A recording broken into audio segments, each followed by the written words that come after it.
Good morning, another vlog, another video guys. Andito nga pala tayo sa ating mga halaman at nagmamarkot nga pala tayo ng rubber tree.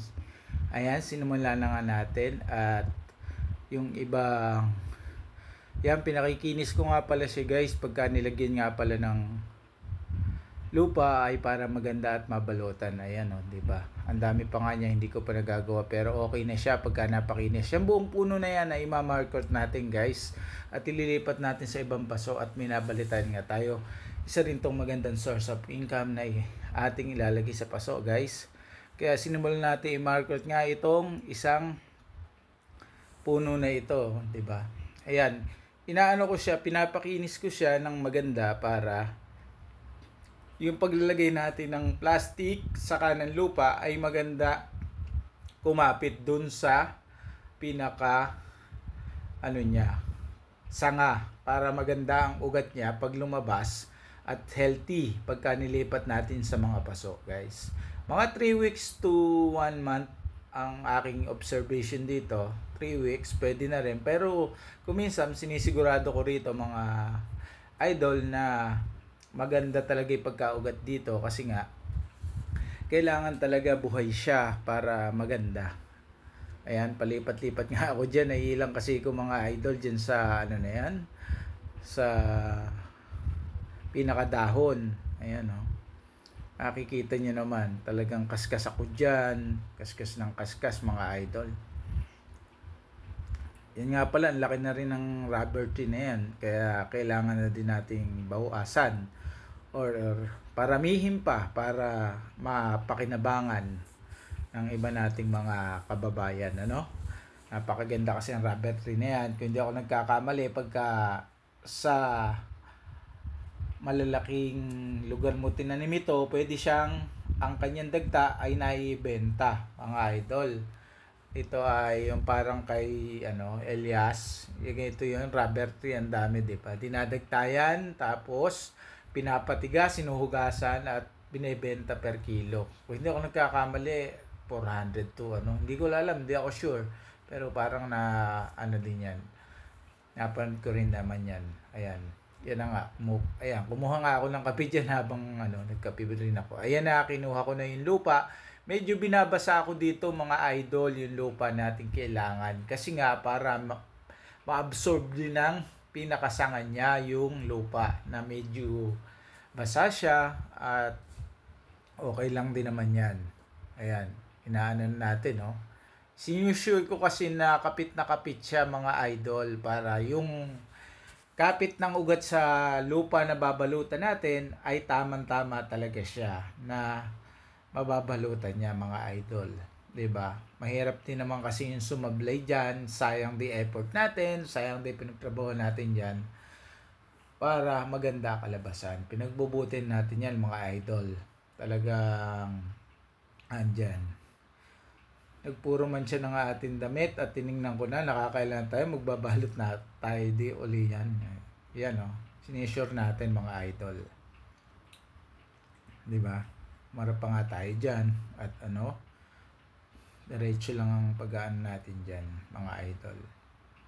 Ayan, yung kasing ginawa ko dati sa iba naming halaman na ganyan mga idol, hindi ko masyadong kasi pinakinis, medyo nagka-problema sa pag-uugat. Yung mga nakakaalam na professional mag-market, suggest nga po kayo dyan, hindi ko rin po alam kasi, pero ito kasing ginagawa ko na to na-testing ko na rin po kaya po sinubukan ko itong mga idol na gawin dito sa ating rubber tree na napakalawak na at napakaraming sanga. Ayan, inano ko lang yung plastic. Ayan, ibabalit ko na to mga idol para na siya. Magandang pagkabalot niya kasi hinihigpitan din natin, baka mamaya umulan, matunaw din yung lupa, sayang din naman, kaya hinihigpitan talaga natin yung mga idol. Yan. Maraming salamat nga pala sa patuloy po nating panood sa ating video mga idol at pagsusubscribe. Maraming salamat. Shout out sa ating bossing dati na sa Saragossa, Boss Aldwin ng Saragossa Carmen. Shout out sa iyo, Magkikita rin tayong muli. Relax ka lang diyan.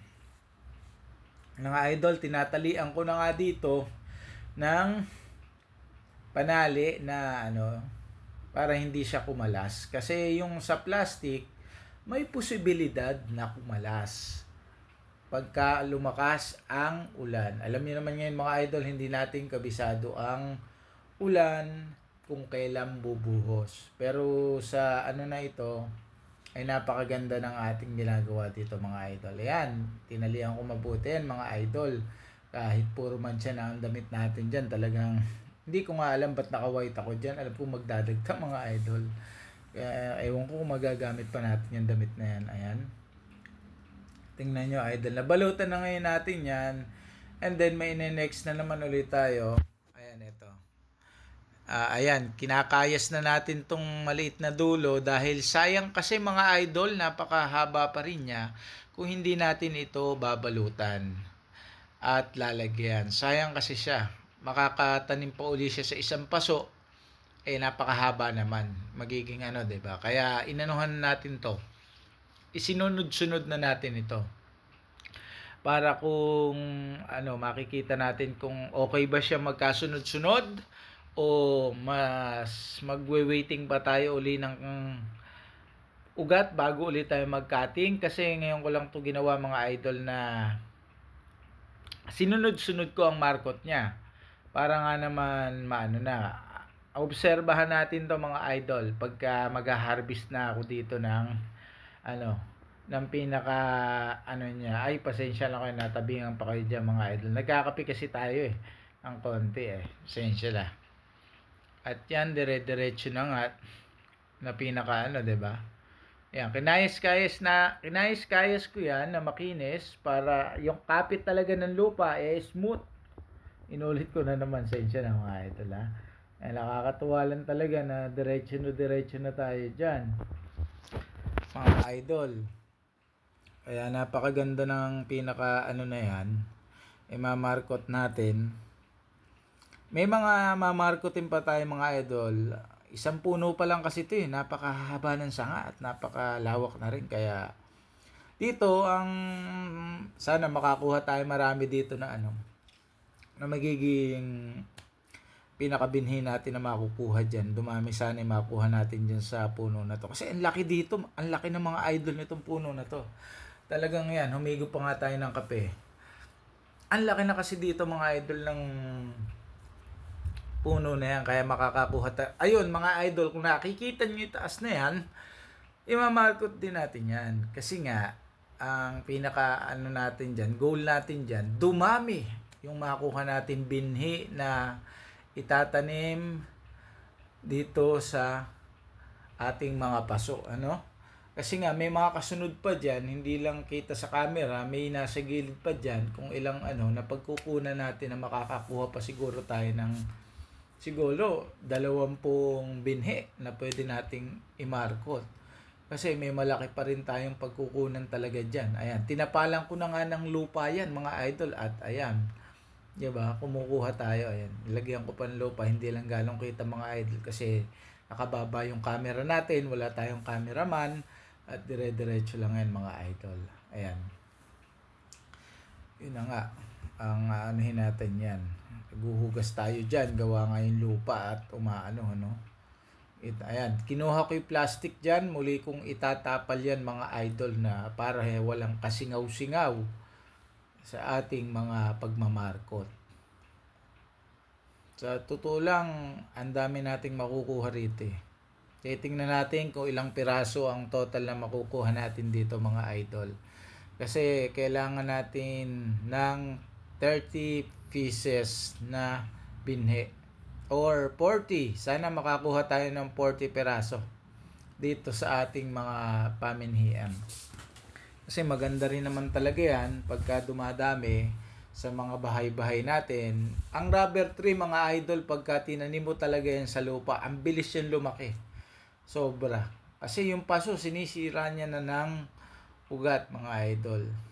Kaya ang rubber tree maganda rin talaga. Kung malaki bukidin mo, pwede po natin itanim yan mga idol sa ating bukid. Or sa mga may lote kang pinaka Pwede yan kasi pwede pa natin silang dagtaan pagka malalaking puno na sila. At pwede tayong gumawa ng mga dagtang maibenta na isang source of income na magiging kabuhayan natin mga idol sa rubber tree. Kasi napanood ko na nga yan mga idol. Ayan, lumipat nga tayo dito sa kabila at medyo iaayos pa natin yung iba dito. Ayan mga idol, kung titingnan nyo, yung sa tago na yan mga idol, nakakuha pa tayo dyan sa sanga na yan. Kung titingnan nyo, kumuha pa tayo ng isa dyan. Kasi nga, ang haba niyan mga idol, kasi mula dun sa nababalatan na yan, mahaba yan. Yung sa na yan. Kaya pinilit natin makakuha pa talaga mga idol sa ganyang Ayan, dire-diretso lang tayo dyan mga idol.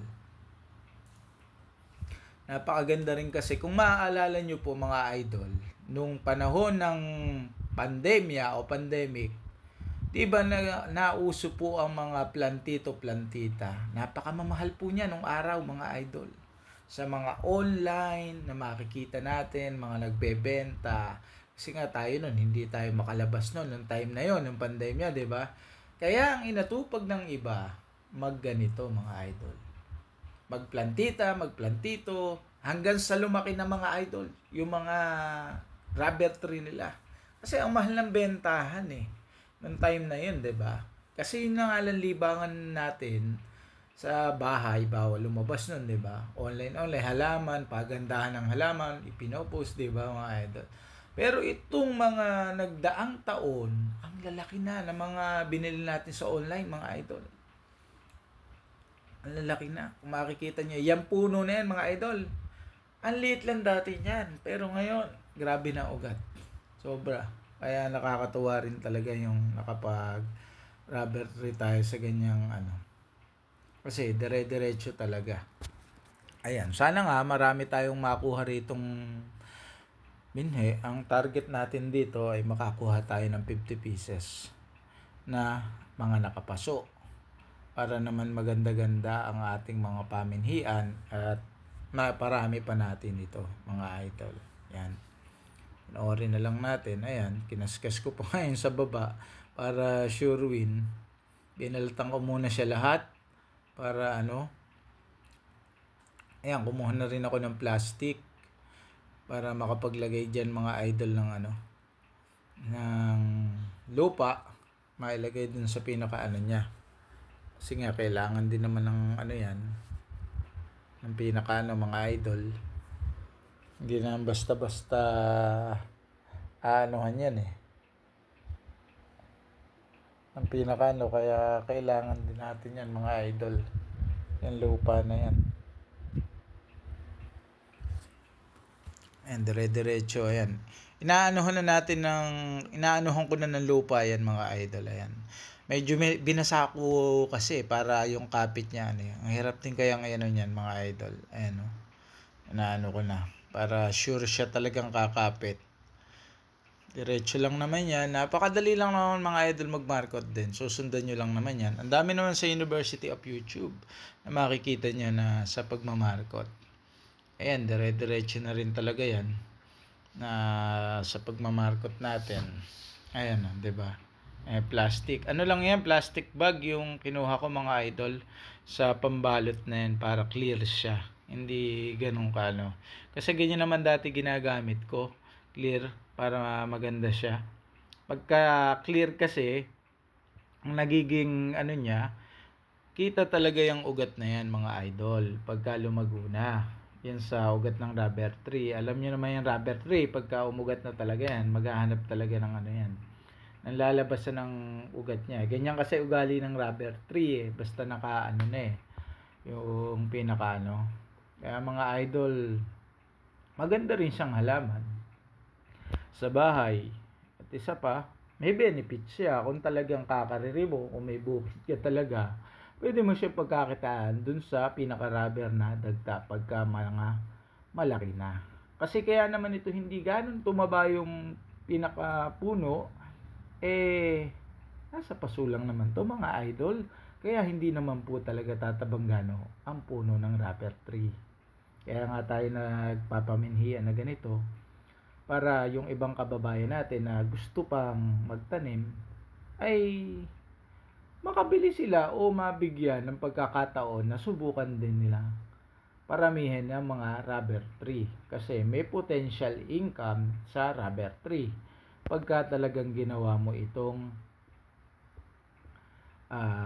farming or negosyo. Kasi napanood na nga natin yan, kung hindi ako nagkakamali, hindi ako, parang napanood ko kaya Elias, yung sumikat yung viral na dance, sa rubber tree yata, yun yung nagaganon siya mga idol dun sa bundok na napakaraming rubber tree doon mga idol. Ito naman, pang ano lang naman to mga idol, ang target ko lang talaga, 50 pieces ang makuha natin dito mga idol para maparami pa natin at maraming makinabang na mga ating kababayan na makapagparami sila. Yun naman ang purpose talaga natin para naman ma-share natin tong ating mga ano. Ito lang naman, ganito akong nagmamarkot pagka ano. Kaya lang, puro dagtanan talaga ako mga idol, pati damit ko napataka na. Ay hapon na rin at inaabot na rin tayo ng anong oras na tayo nagsimula sa pagmamarkot. Akala ko naman kasi maaga kaming tapos sa pagmamarkot mga idol ang dami rin pala kasi nung makita ko yung puno akala ko maliit lang talaga mga idol. Pero kung ayan tulad niyan, 1, 2, 3, 4 na yan sa isang sanga mga idol. Kaya ang dami rin. Ngayon pa lang talaga pinagsunod-sunod yan, hinati-hati at sana nga maging successful yung pagmamarkot natin na yan para ano, ayan lalagyan ko na isa. Yung dalawa kasi dito, ayan titingnan ko. Meron na dito talaga mga idol. Ngayon, ang ano ko pa, tinitingnan ko pa dyan, yung sa taas, kasi ang taas naman talaga, may malaki na kasi yung pinaka, ano niya mga idol, yung mga sanga, kaya kailangan din talagang hatiin. Sayang kasi, pagka nilagay sa paso, ang laki na. Ade, kung mag-ano siya sa maliliit na paso rin, maganda kasing tingnan yan mga idol.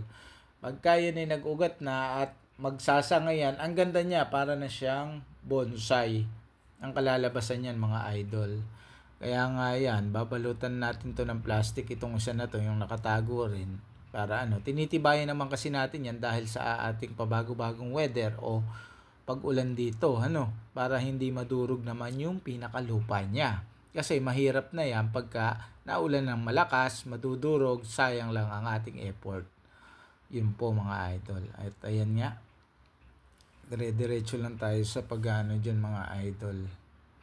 Pagbabalot. Talagang seryoso tayo. Concentrate lang talaga dyan sa pagmamarkot kasi ang dami pa natin imamarkot na yan Talagang nag-aano ko dyan Nangangalay na rin kamay ko pero kailangan natin i-markot kasi malaki na talaga yung puno mga idol. Sayang din, lumalaki, hindi na ano. Kasi nga, ang bala ko dyan mga idol, gawin bonsai pa yung pinakakatawan niya. Lumaki siya para para iwas nga rin sa hangin, hindi na hangin masyado. Ayan, natin babalutan. At yung kuminsan tinatalian ko pa yung iba diyan pagka hindi ako content dun sa higpit ng tatalian ko talaga mga idol yan. Pag di ako kontento dun sa higpit ng plastic kasi nga baka nga lumuwag. Matagal din naman to 3 weeks to 1 month ang ating iano rito para sa pag-harvest ng ating mga minarkot. Kasi nga, isusurewin talaga natin na nakalabas na yung ugat. Hindi ko alam kung magsasabay-sabay ito. Depende siguro sa ibibigay ng katawan ng sanga sa bawat sanga na kanyang bibigyan ng sustansya. Kasi nga, hindi pare-peras. Ay mga idol, kita nyo yung taas na yon. Kung makikita nyo, 1, 2, 3, ayan na, diba? Ayan na.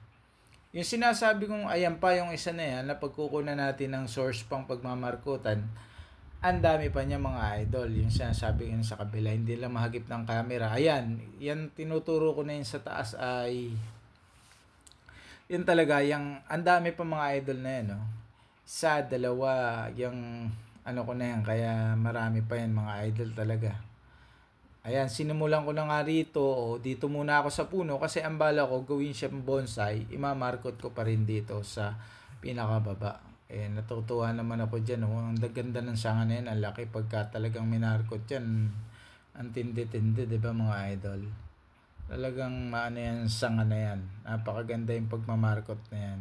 Kasi yung puputulin ko pa yan mga idol, yung sanga na yun, imamarkot ko. Pare-recover ko lang lahat ng sanga na nakabuelo na sila para maganda ko ng imarkot at sisibol na yung bagong dahon doon. Kasi pag yan pinutol ko doon sa pinaka ano na yon, diyan, imamarkot ko diyan, ang ganda niya mga idol sa paso. Saka parang naka-landscaping. Ayan, nadadagtaan na nga ako mga idol. Ang hirap din talaga magmarkot. Madagtayan talaga mga idol. Okay yung dagta niya, dire-diretso, hindi basta-basta din tumitigil. Kaya nga mga idol, dire-diretso din yan. Pagka diba? Kanina, maulan na rin kasi, nakapondo na rin kasi mga idol, kaya hindi na natin talaga. Ito, yung kabila na to, kung nakikita nyo na yan, yung sinasabi kong pagkukunan pa natin uli ng binhi mga idol. Kasi yan, malaki pa rin yan, marami pa rin pag-aanohan yan, pagkukunan. Ayan, pinapakinis ko talaga na maganda at kinakayod para maganda nga ang kapit talaga. Ayan, ang hirap din pala mga idol magmarkot, sa totoo lang, kailangan mo rin talaga ng tiyaga at panahon. Kaya pala yung mga plantito talaga nakikita ko sa mga garden nagbebenta, nagmamarkot, hindi rin po pala basta-basta ang pagmamarkot at pagtitinda ng mga halaman mga idol. Talaga may sakripisyo ka sa bawat pagninegosyo, sa bawat paghihirap mo ay may katumbas na tagumpay, sabi nga. Naghirap ka sa una, nagtagumpay ka, napakaganda ang mangyayari. Napakagana mga idol. Kaya salamat po sa patuloy niyong panonood. Shout out po sa ibang bansa na mga nanonood na ating OFW. Salamat po sa inyong maalab na suporta sa aking channel mga kababayan. We love you po.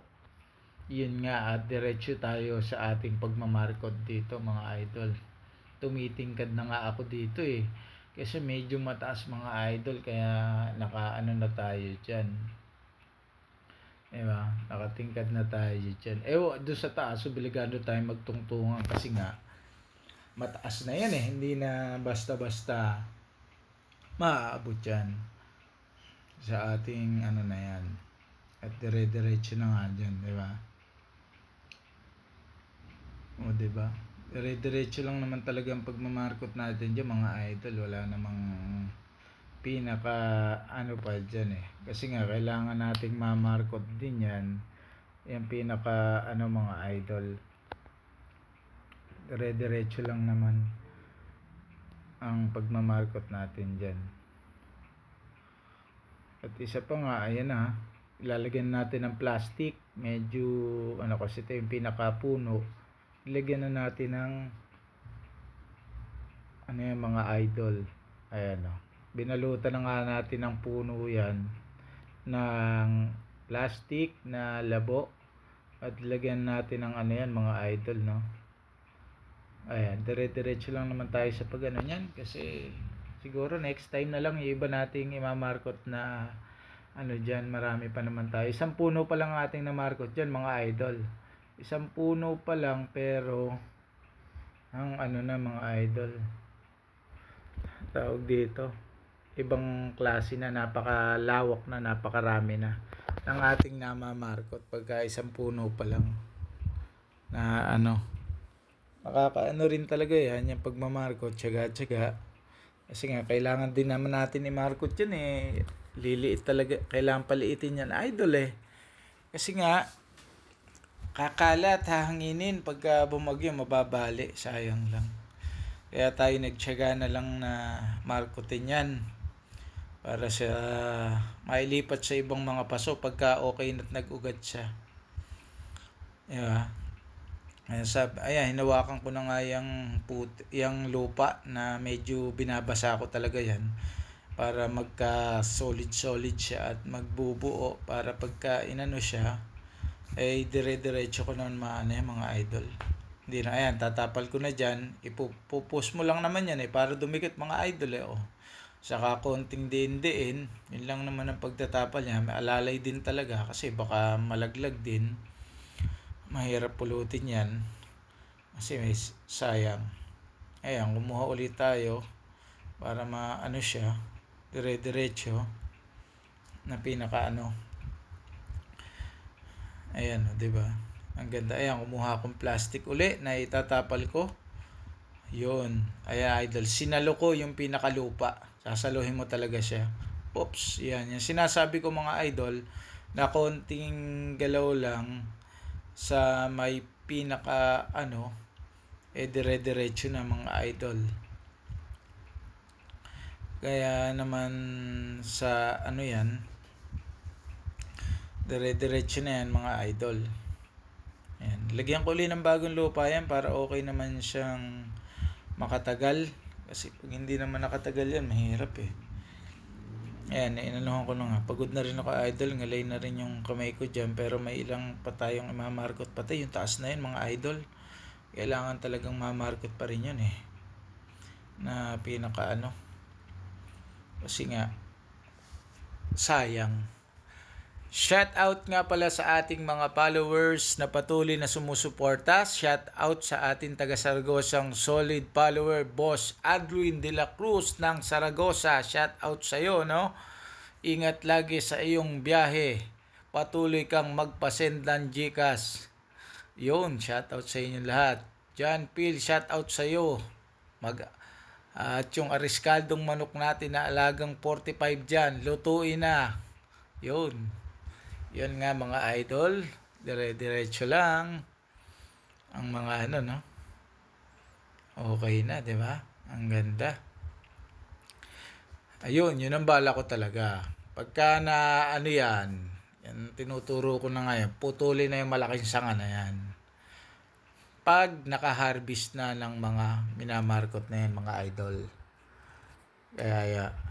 Kaya nga po sa aking ginawa na yan ay makaka-harvest tayo siguro ng mga 15 piraso. Tansyado ko na yan mga idol. Binilang ko na. 15 pieces ang maha-harvest natin dyan. Sa market na yan mga idol. Kasi ang haba ng puno na yan. So magdadalaw-dalawa. Kaya bali 15. Hindi ko pa ganong may mahaba pa talaga. Hindi ko pa ganong isinagad dyan mga idol. Kaya yon 15 ang madadali natin dyan mga idol. Okay, konti na lang yan at ilan na lang yan. Puro dagta na ako dito eh. Pumapatak talaga, ang hirap din eh. Gaganyan mga idol eh. Talagang napatak din ng ano eh. Hindi naman basta-basta mga idol yan. Diretso din naman ng yan mga idol. Ayan di ba?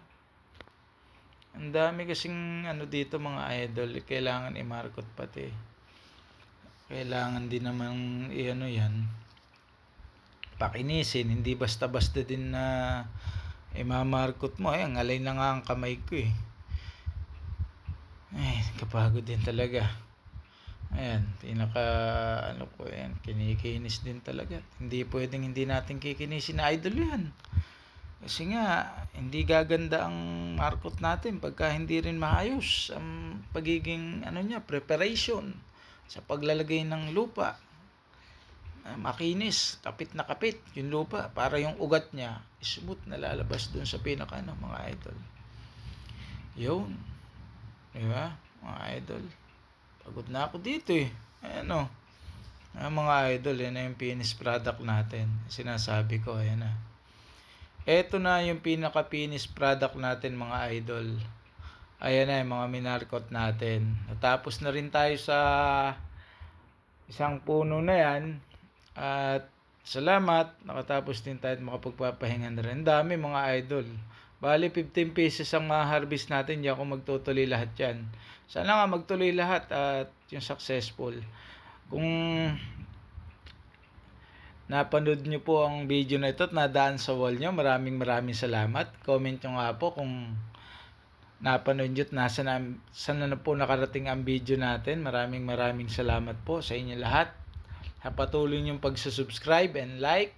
Sana po patuloy yung suporta ng aking channel para makagawa pa tayo ng mga ganitong mga videos sa ating YouTube channel. Maraming salamat po sa inyo lahat. And see you on next video, mga idol. Thank you.